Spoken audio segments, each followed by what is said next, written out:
মহাযুদ্ধ শুরু হয়ে গেল ইরানে। আমেরিকা এবং ইসরায়েলি বাহিনী মিলিতভাবে গোটা ইরানের নজিরবিহীনভাবে আক্রমণ চালানো। যে আশঙ্কা এতদিন ধরে করা হচ্ছিল যে ইরানের উপর নাগরিক পরিকাঠামোর উপরে এই যুদ্ধ অপরাধী বেঞ্জামিন নেতানিয়াহু এবং কাপুরুষ ডোনাল্ড ট্রাম্প যে আক্রমণ চালাবে আন্তর্জাতিক যুদ্ধের আইন ভেঙে, সেই আশঙ্কাই সত্য হলো। আজ বিকেল থেকে গোটা ইরানে ভয়ঙ্কর ধ্বংসকাণ্ড চালাতে শুরু করেছে আমেরিকা এবং ইসরায়েল। আজ কেবলমাত্র খার্ক দ্বীপেই 50টির অধিক জায়গায় বোমাবর্ষণ হয়েছে। বোমাবর্ষণ হয়েছে ইরানের অসংখ্য এয়ারপোর্টে। যে দানবীয় কায়দায় হুমকি দিয়েছিল ডোনাল্ড ট্রাম্প ইরানের ব্রিজ এবং রেল লাইন উড়িয়ে দেওয়ার, আজ ইতিমধ্যেই 10টির অধিক ব্রিজ এবং রেল লাইনে হামলা হয়েছে। তাই এই মুহূর্তে ইরান যে প্রতিশোধ নেওয়ার চরম প্রস্তুতি করছে, তাতে গোটা মধ্যপ্রাচ্যে আগামী দিনে ভয়ঙ্কর ক্ষয়ক্ষতির দিকে এগোচ্ছে। তৃতীয় বিশ্ব মনে হয় এত ভয়ঙ্কর হতে পারে না যে পরিস্থিতি এই মুহূর্তে মধ্যপ্রাচ্যে বিরাজ করছে। ইতিমধ্যেই ইরানের সমস্ত বিমান পরিবহন বন্ধ রয়েছে, বন্ধ হয়েছে গোটা মধ্যপ্রাচ্যের বিমান চলাচল। এয়ার স্পেস কমপ্লিটলি শাটডাউন করা হয়েছে। এই মুহূর্তে গোটা বিশ্বের যুদ্ধের চরম সতর্কতা জারি করা হয়েছে। মধ্যপ্রাচ্যে যে যুদ্ধের দাবানল ইতিমধ্যেই জ্বলে উঠেছে, তাতে গোটা পৃথিবীতে ভয়ঙ্কর বিপর্যয় নেমে আসতে চলেছে। এতদিন ধরে গোটা পৃথিবীর মানুষ যে আশঙ্কা করছিল যে ইরানের সাধারণ মানুষজন বাড়িঘরের উপরে আক্রমণ চালাতে পারে এই নৃশংস মার্কিন এবং ইসরায়েলি বাহিনী, সেই আশঙ্কাই সত্য হলো। এই মুহূর্তে গোটা ইরান জুড়ে যুদ্ধের এক ভয়াবহ পরিস্থিতির সৃষ্টি হয়েছে। এই আগ্রাসী মার্কিন যুক্তরাষ্ট্রের ইরানের তেলকে লক্ষ্য করে, ইরানের প্রাকৃতিক সম্পদ লুট করবার জন্য যে ঘৃণ্য আক্রমণ চালাচ্ছে আমেরিকা, তা ইতিহাসের পাতায় এক কথাই নজিরবিহীন হয়ে থাকবে। ইরান জাতি ঐক্যবদ্ধভাবে তাদের দেশের সার্বভৌমত্ব এবং তাদের দেশের প্রাকৃতিক সম্পদকে রক্ষা করার যে মরণপণ লড়াই চালাচ্ছে, সেই লড়াইয়ের উপরে শেষ মুহূর্তে মরণ কামড় বসালো আমেরিকা এবং ইসরায়েল। 2 ঘন্টা আগে এই যুদ্ধ অপরাধী ভ্যাম্পায়ার ডোনাল্ড ট্রাম্প তিনি ট্রুথ সোশ্যাল পোস্টে লিখেছিলেন, a whole civilisation will die tonight if Iran does not make a deal. তিনি দাবি করেছিলেন যদি ইরান আমেরিকার চাপিয়ে দেওয়া অন্যায় শর্তে যদি রাজি না হয়, তাহলে ইরানের সভ্যতাকে খুন করা হবে। সেই কথাই তিনি সত্য প্রমাণ করতে মরিয়া। গোটা ইরানের যে নাগরিক পরিকাঠামো, ইরানের ব্রিজ, রেল লাইন এবং এয়ারপোর্টে বেধড়ক বোমাবাজি চালাচ্ছে এই মুহূর্তে এই 2 আগ্রাসী সৈন্যবাহিনী। এই হলো খার্ক আইল্যান্ড, ইরানের সবচাইতে গুরুত্বপূর্ণ দ্বীপ, যে দ্বীপ থেকে ইরান সারা পৃথিবীর বাজারে সর্বাধিক তেল রপ্তানি করে থাকে। কারণ এই খার্ক দ্বীপ হলো প্রাকৃতিক বন্দর, এখানে সবচাইতে বড় বড় জাহাজগুলি অনায়াসে এসে ভিড়তে পারে। আর এই দ্বীপ থেকে ইরান সারা পৃথিবীতে তেল রপ্তানি করে থাকে। আর গোটা ইরানের বিভিন্ন অঞ্চল থেকে পাইপ লাইনে করে এই খার্ক দ্বীপে তেল নিয়ে আসা হয়। আর এখানেই ইরানের সর্ববৃহৎ তেল রিজার্ভার রয়েছে। স্বাভাবিকভাবেই এই খার্ক দ্বীপকে মারাত্মকভাবে সুরক্ষা দেওয়ার চেষ্টা করে ইরান সরকার। এখানে ইরান সারা বছরের জন্য ব্যাপক পরিমাণে সৈন্য মোতায়েন করে রাখে। মার্চের 13 তারিখে প্রথমবারের মতো আমেরিকা এই খার্ক দ্বীপের 90টি জায়গায় বোমাবর্ষণ করেছিল। আর আজ সন্ধ্যাবেলায় ইতিমধ্যেই প্রায় 50টি জায়গায় বোমাবর্ষণ করেছে আমেরিকা। আর এতেই বিশ্ববাজারে তেলের দাম চড়চড় করে বাড়তে শুরু করেছে। যদি এই খার্ক দ্বীপের তেল পরিকাঠামোয় ধ্বংস হয়, আগামী পৃথিবীর অবস্থা ভয়াবহ হবে, তাতে কোনো সন্দেহ নেই।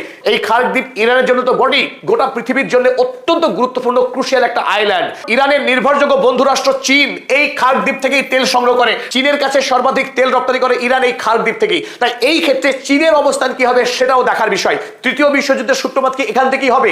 আজ যুদ্ধের এই মুহূর্তে যে ব্যাপক বিস্তার ঘটেছে, তাতে কথা বলা অসমীচীন হবে না যে কাল এই যুদ্ধ কিন্তু কেবলমাত্র ইরানের মধ্যে সীমাবদ্ধ থাকবে না। এই যুদ্ধ রাশিয়া, চীন হয়ে গোটা পৃথিবীতে ছড়িয়ে পড়ার এক জোরদার আশঙ্কা। যদিও সামরিক ক্ষেত্রে এই যুদ্ধ ছড়িয়ে নাও পড়ে, তবুও পরোক্ষ প্রভাব পৃথিবীতে ভয়াবহ হতে যাচ্ছে। গোটা পৃথিবীতে জ্বালানি এবং রাসায়নিক সারের আকাল পড়ে যাবে। তাই বিশ্বব্যাপী খাদ্য সংকট, অর্থনৈতিক বিপর্যয়ের সামনে দাঁড়িয়ে এই মুহূর্তে আমরা গোটা মানব জাতিকে ভয়ঙ্কর বিপদের দিকে ঠেলে দিয়েছে এই রাক্ষস ডোনাল্ড ট্রাম্প। ডোনাল্ড ট্রাম্পের ব্যক্তিগত লালসা, তার অমরত্বের স্বপ্নকে বাস্তব করতে গিয়ে এই মুহূর্তে গোটা পৃথিবীকে কুঠারাঘাত করছে এই দানব ডোনাল্ড ট্রাম্প।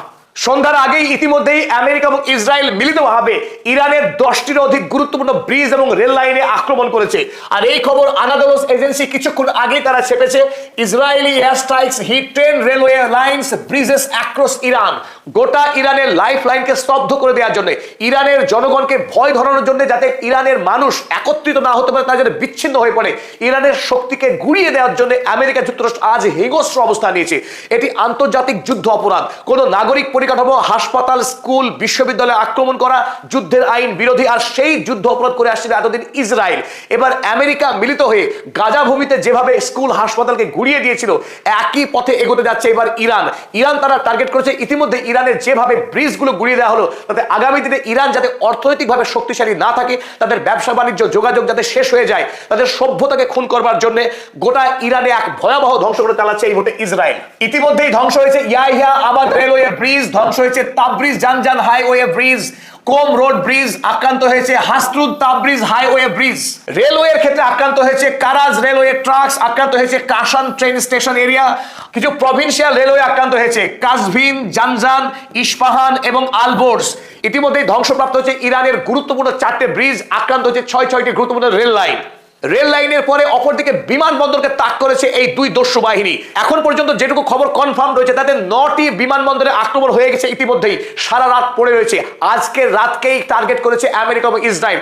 আজ সারা রাত যুদ্ধের জন্য অত্যন্ত গুরুত্বপূর্ণ আমেরিকা এবং ইসরায়েল, তারা আজকে রাতে ইরানে এক ভয়াবহ ধ্বংসকাণ্ড চালাবে বলে অগ্রিম তারা জানিয়ে রেখেছে। তাই এই মুহূর্তে উৎকণ্ঠা, এই মুহূর্তে উদ্বেগ তৈরি হচ্ছে ইরানের অবস্থা কোন দিকে মোড় নিয়েছে, ইরান ঠিক কিভাবে এই আক্রমণকে প্রতিহত করে এবং গোটা মধ্যপ্রাচ্য তথা ইসরায়েলের উপরে ইরান কিভাবে প্রতিশোধ নিতে যাচ্ছে বা কোন কোন জায়গা আক্রমণ করতে যাচ্ছে। সৌদি আরব সহ মধ্যপ্রাচ্যের বাকি দেশ যারা এতদিন পর্যন্ত ইরানের বিরুদ্ধে আক্রমণ করেনি, তারা কি এরপরে ইরান আক্রমণ শুরু করবে? যদি এই মুহূর্তে ইরান মধ্যপ্রাচ্যে তারা আক্রমণ শুরু করে, এই যুদ্ধ কি সত্যি সত্যিই মধ্যপ্রাচ্য জুড়ে ছড়িয়ে পড়বে? এটাই সব থেকে বড় প্রশ্ন। এখন আমেরিকা ইসরায়েল যে খেলা খেলতে চাইছিল, ইরানের বিরুদ্ধে গোটা মধ্যপ্রাচ্যের রাষ্ট্রগুলোকে লেলিয়ে দেওয়ার যে চেষ্টা করছিল, সেই চেষ্টা কি শেষ পর্যন্ত সফল হয়? এটা সবচেয়ে বড় প্রশ্ন। আর ইতিমধ্যে আমরা দেখে নেব যে মেহরাবাদ ইন্টারন্যাশনাল এয়ারপোর্ট, তেহরানের সবচাইতে গুরুত্বপূর্ণ এয়ারপোর্ট মেহরাবাদ, সেখানে বোমাবাজি হয়েছে। আক্রান্ত হচ্ছে Khorramabad international airport, Tabriz airport আক্রান্ত হয়েছে। আমরা দেখছি উর্মিয়া এয়ারপোর্ট, ইরানের Kashan airport, Khoy airport, Mashhad international airport আক্রান্ত হচ্ছে, বাহারাম এয়ারপোর্ট, তেহরান শহরের বাহারাম এয়ারপোর্ট, আর তেহরানের অপর এয়ারপোর্ট আজমায়েশ এয়ারপোর্ট।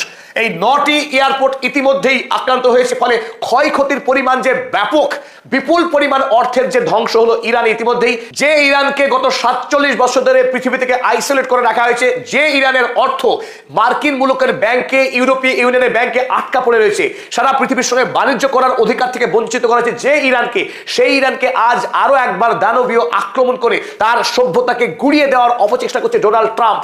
4000 বছরের শক্তিশালী ঐতিহ্য সম্পন্ন পারস্য জাতি মার্কিন আক্রমণের কাছে মাথা নত করতে পারে না। এই দুই দানব রাষ্ট্র শত চেষ্টা করেও ইরানের সভ্যতাকে, ইরানের সামরিক শক্তিকে তারা কিছুতেই পরাস্ত করতে পারবে না। এই বিষয়ে আমাদের পূর্ণ আস্থা আছে।